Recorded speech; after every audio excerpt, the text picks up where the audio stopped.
Hey guys, in today's video, I'm going to be answering your questions that you asked me on a recent community post on my YouTube channel. This is something I'm going to do more frequently, so leave a comment on this video asking me a question for a future video.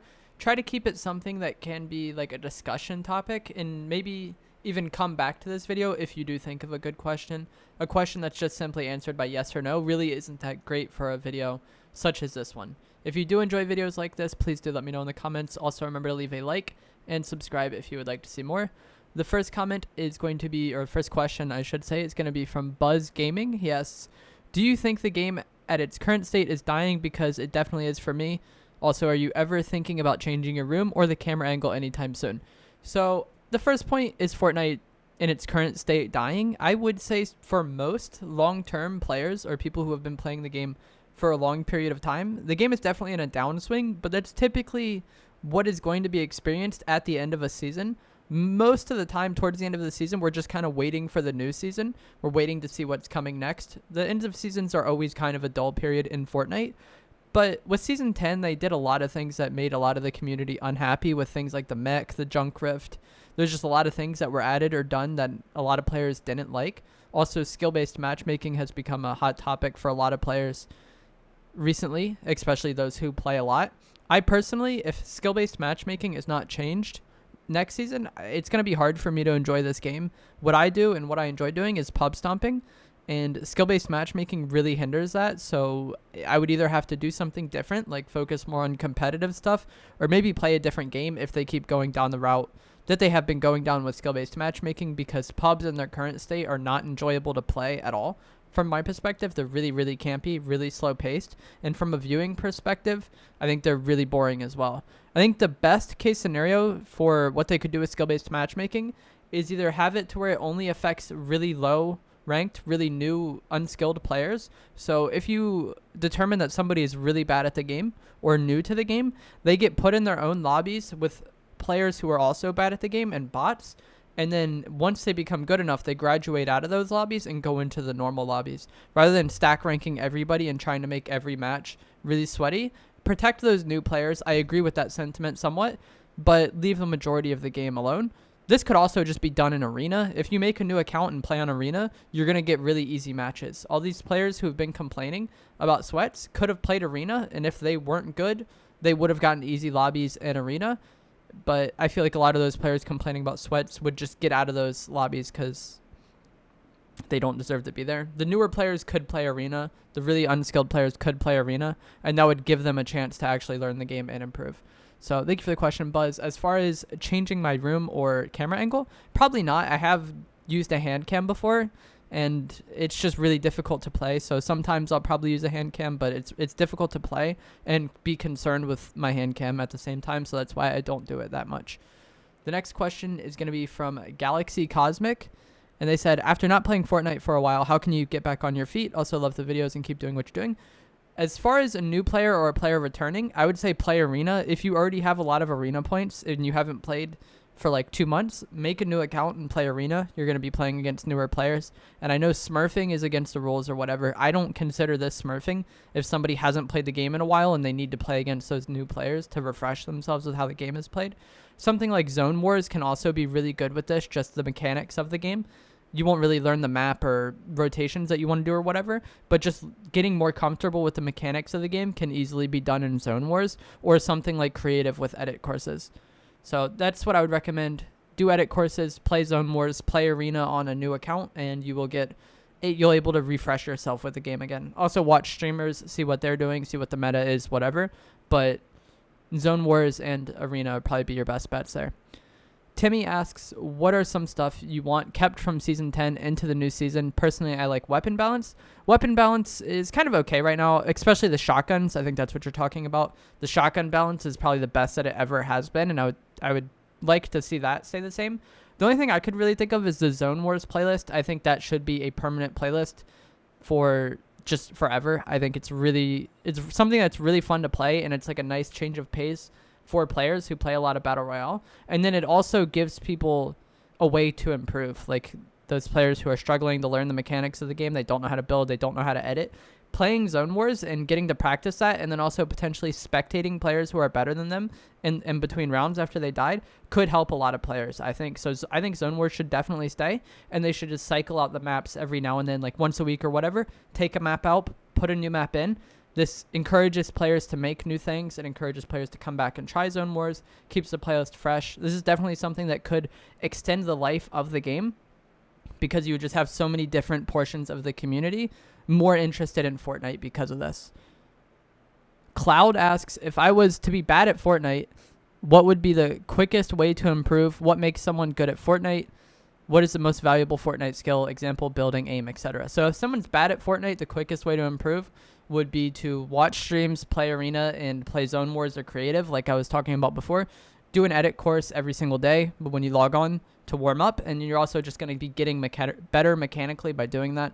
Practice free building like 90s, side jumps, waterfalling if you're bad at that. Whatever builds you want to practice them.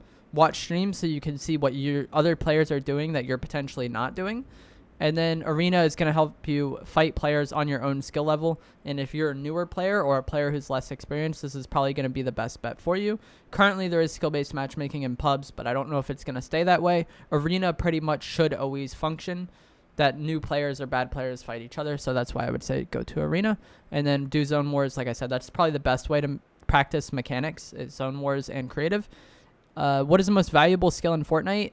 Building, aim, etc. I don't really think there is one most valuable skill in Fortnite. It just kind of depends on the player. I think what is more important is that a player play to their strengths. If somebody's really good at building and really good at editing, they need to play to that strength. If someone has really good aim, but maybe not the best building, they need to try to find a play style in which their aim can be highlighted as much as possible and their weaknesses with building be hidden as much as possible. So I think it's all in the person's play style. What is the most valuable skill? And it's just going to come down to playtime and not much else. At the moment, like the current version of the game, editing and aim is probably the best because most fights are box fights, but who knows if that's going to be the way of the future. Either way, I think a player recognizing their own skills and playing to those as much as possible is always going to be the best bet. Huzzah asks, do you think the switch Epic made where pro games became trios from duos was a good change? Do you still enjoy Fortnite or play it simply for your streams? So the trios from duos thing, I don't think it was necessarily a good or a bad thing. They're just doing it to change it up. I personally liked trios and I liked duos. It seems like next season is going to be squads. What I want to know is if they're going to keep solos or change that out as well. What I would like to see season 11 be is duos and squads. Duos on the weekdays, the weekday cups, squads on the weekend cups, and then go from there. Duos versus trios, I think both are good. Squads is going to be the real question mark. I think squads will be too chaotic for players and for spectators, but we'll see.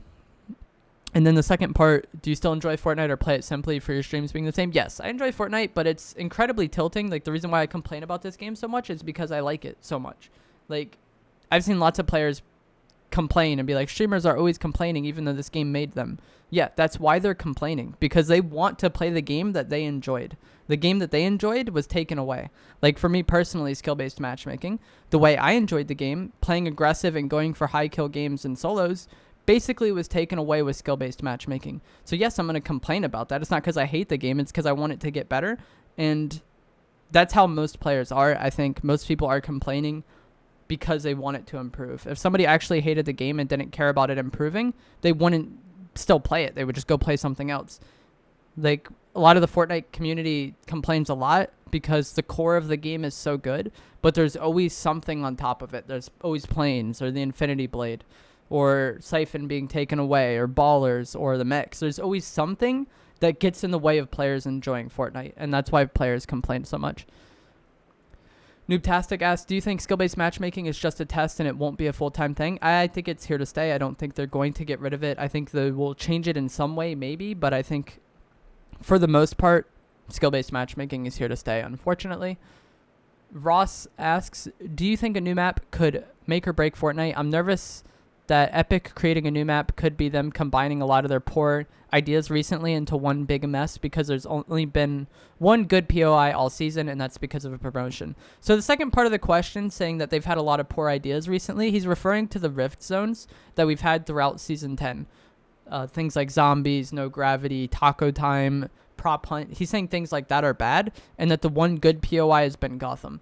And while I would agree with that for the most part, I think that that was very specific to this season. They wanted to bring back old locations and change them in some way and kind of have like wacky effects to each season. I don't think they would make a new map with all of those wacky effects. I just don't think that makes much sense.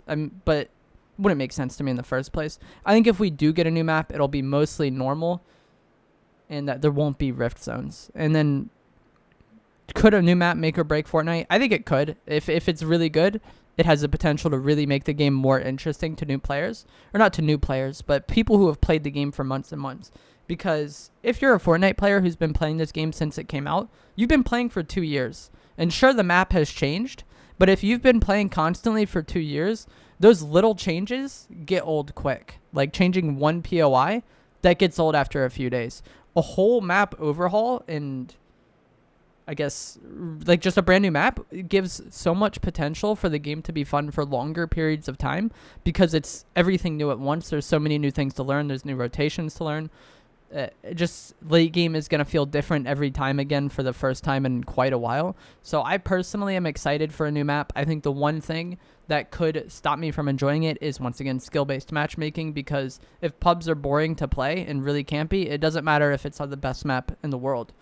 It's going to be really campy and really boring. So we'll have to see if they do anything with skill-based matchmaking. For me personally, that's like the one make or break thing for this season. A new map also gives Epic the chance to design a map entirely knowing how the game plays, because when they made this map, they didn't know how Fortnite would be played. I don't think they anticipated that building would get this extreme. And you saw that with all the red zones or spots where you can't build. And still to this day, there's so many spots where you can't build. What I'm hoping, this is like my number one hope for the new map, is that they go into it with the knowledge that players are going to build everywhere and there shouldn't be any areas that prohibit players from building. We'll see. They personally have dropped the ball on this a lot with locations that they've added post-launch. Like Gotham, for example, there's a lot of spots where you can't build in it. But we'll see. That's my number one hope with the new map, is that there's no red zones and that locations on the outskirts have mobility built into them somehow. Kind of like rifts, kind of like peppers, something along those lines that makes those locations better or more viable even though they're on the edge. So we'll have to see what they do with the new map. It's really, really exciting. There's a lot of potential there. It could be really good or really bad. It's a really volatile change and it could go either way. But I think it definitely could extend the life of the game if it turns out to be a good map. I think that the core audience who has stuck with the game for a long time will be much happier having a new map than they would having like two new POIs, because those POIs do get old after some time. So that's going to be it for this video. I hope you guys found it entertaining or informative, whatever. If you want to ask me a comment down in the comments below, please remember to do so.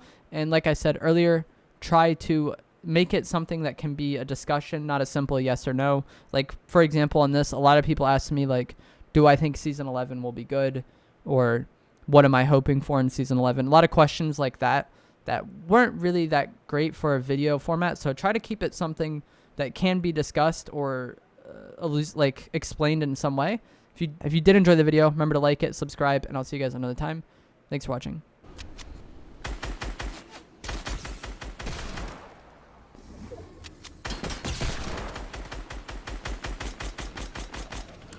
What's up, Brixton?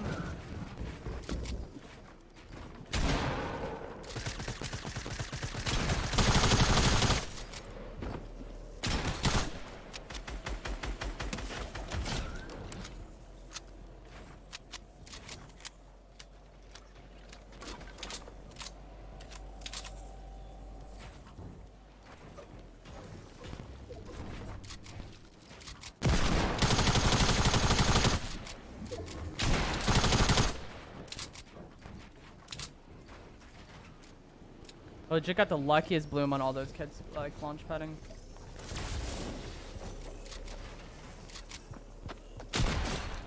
GG's.